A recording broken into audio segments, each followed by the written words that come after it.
అన్న చెప్పిన అన్ని విషయాలతో ఏకీభవిస్తూనే నిజంగా చాలా దురదృష్టకరం. ఈ సంఘటన జరిగిన తర్వాత స్వయంగా భారత ప్రధాని మన రాష్ట్రంలో పర్యటనలో ఉన్నారు, అప్పుడే జరుగుతుంది. ఆయన పక్కన కూర్చోబెట్టుకొని ఒక మంత్రి అంటే దేశంలో మహిళల్ని పోలీస్ వ్యవస్థను కాపాడాల్సిన శాఖలో పనిచేస్తున్న ఒక పోలీసు హోంశాఖ సహాయ మంత్రి అయిన బండి సంజయ్ గారు దేశానికంతా తెలిసింది. మరి వాళ్ళ ఇంటెలిజెన్స్ ఏం పనిచేస్తుందో తెలియదు, మరి ప్రధానమంత్రికి తెలియదా? కనీసం రాజకీయాలు లేకపోతే బీఆర్ఎస్ పార్టీని ఇచ్చేయటానికి ఆంధ్రప్రదేశ్ ముఖ్యమంత్రిని, ఆంధ్రప్రదేశ్ ఉప ముఖ్యమంత్రిని హైదరాబాద్ వచ్చి వాళ్ళకి అక్కడ ఎక్కడ పాలిస్తున్నారో లేదా ఇక్కడ బీజేపీకి పనిచేసిన వాళ్ళు ఎవరు లేనట్టుగా వాళ్ళ ఇళ్లలోకి వచ్చి గంటల తరబడి రాజకీయ ముచ్చట్లు పెట్టిన ప్రధానమంత్రికి ఈ దేశంలో మహిళల పక్షాన ఒక్క మాట బండి సంజయ్ గారిని మందలించినట్టు కానీ నీ కొడుకును ఒప్పజెప్పమని చెప్పినట్టు కానీ వస్తే బాగుండేది. ఒకవైపు మహిళలకు మొత్తం దేశంలో మొత్తం చట్టసభలో 33% రిజర్వేషన్ ఇస్తాను, దానికి నేను పోరాటం చేస్తే వీళ్ళు తూట్లు పొడిచిందని చెప్పే నరేంద్ర మోడీ గారి మాటలకు చేతలకు పొంతన లేనట్టుగా కనిపిస్తూ ఉంది. ఇది చాలా దుర్మార్గం, చాలా బాధాకరం. దీన్ని తీవ్రంగా ఖండిస్తూ ఉన్నాం. మరి అన్నట్టు ఒక పోలీసు హోంశాఖ సహాయ మంత్రి కేంద్రానికి ఉన్న బండి సంజయ్ గారు ఒకవైపు కొడుకునైనా నేను సమంగా చూస్తాను అందరితో అని చెప్తూనే, ఇంకోవైపు మా కుటుంబాన్ని ఇబ్బంది పెడుతున్న వాళ్ళ అంతు చూస్తాను అని చెప్పి బెదిరియటం, మరి ఆయన విఘ్నతకు వదిలేస్తాం.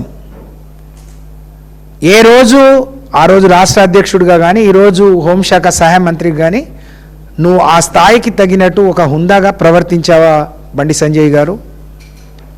ఎవరంతూ చూస్తావు? నీ మాటలతోనే కదా నీ కొడుకు ఇంత పాడైంది. ఒక తల్లి కొడుకు ఎక్కడో కోడిగుడ్డు దొంగతనం చేసినవాడు గట్టిగా చెప్పి ఉంటే, మందలించి ఉంటే పెద్ద దొంగ అయ్యేవాడు కాదు. నీ కొడుకు ఎప్పుడో ఇంటర్మీడియట్లో 10th ఉన్నప్పుడు మరి గొడవలైనాయి, క్లబ్లలో పబ్బులలో గొడవలైనాయి అని చెప్పి పేపర్లో వస్తే ఆ రోజు నువ్వు కరెక్ట్గా భయపెట్టి ఉంటే ఒక ఆడపిల్ల జీవితం ఈ విధంగా అయ్యేది కాదు. ఒక ఆడపిల్లకు దేశానికి న్యాయం చేయాల్సిన వాళ్ళు మీ ద్వారానే ఇక్కడ ఆడపిల్లలకు అన్యాయం జరుగుతుంటే రక్షించాల్సిన వాళ్ళే భక్షిస్తా అంటే ఇంకెవరికి చెప్పాలో నిజంగా ఈ రాష్ట్రం ఎటుపోతుందో అర్థం కాని పరిస్థితి. దురదృష్టం ఏంటి అంటే రాష్ట్రానికి ముఖ్యమంత్రి హోంశాఖ చూస్తున్నాడు. 3 నెలలుగా ఒక ఆడపిల్ల పోలీసుల చుట్టూ తిరిగి ఇబ్బంది పెడుతుంటే పైనుంచి పోలీసులే భయపెట్టి రాజీ చేసే ప్రయత్నం చేస్తుంటే మరి ఇంటెలిజెన్స్ వ్యవస్థ మరి ఏం గడ్డి పీకుతుందో నిజంగా చాలా బాధాకరం. ఏం చేస్తున్నారు? నేను కూడా మహిళా శిశు సంక్షేమ శాఖ మంత్రిగా ఈ రాష్ట్రంలో మహిళా మంత్రులు ఉన్నారు అంటే బండి సంజయ్ గారి కొడుకో న్యాయం, రాష్ట్రంలో మిగతా పిల్లలకు ఒక న్యాయమా? అంటే ఒక్కొక్క వ్యక్తులను వాళ్ళ పదవులను వాళ్ళ పొజిషన్ని చూసి మీరు శిక్షలు కానీ కేసులు కానీ పెడతారా? పైపెచ్చు సిగ్గు లేకుండా 17 ఏళ్ల అమ్మాయి హనీ ట్రాప్ చేసిందని కేసు పెడుతున్నారు. సిగ్గనిపించట్లేదా తెలంగాణ పోలీసులకు? ఎక్కడైనా ఒక దుర్ఘటన జరిగితే రిపోర్ట్ అవుతుంది. ఒక మహిళా శాఖ మంత్రిగా ఎవరో ఒకడు ఒక మైనర్ బాలిక ఇట్లా అయింది, ఇట్లా తెలిసింది, ఇట్లా జరుగుతుంది, ఎవరైనా అన్నోన్ ఇదైనా కూడా రిపోర్ట్ అవుతుంది.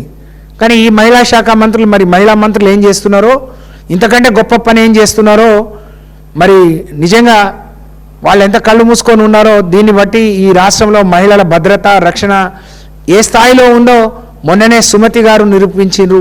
మొన్ననే కరీంనగర్ ఘటన నిరూపించింది. స్వయంగా మహారాష్ట్ర వాళ్ళు వచ్చి 10,000 కోట్ల డ్రగ్ ఇక్కడ పట్టుకున్నప్పుడే మీ వ్యవస్థ ఎంత నీరుగారి ఉందో మాకు అర్థమైంది. కానీ ఇంత దారుణమా?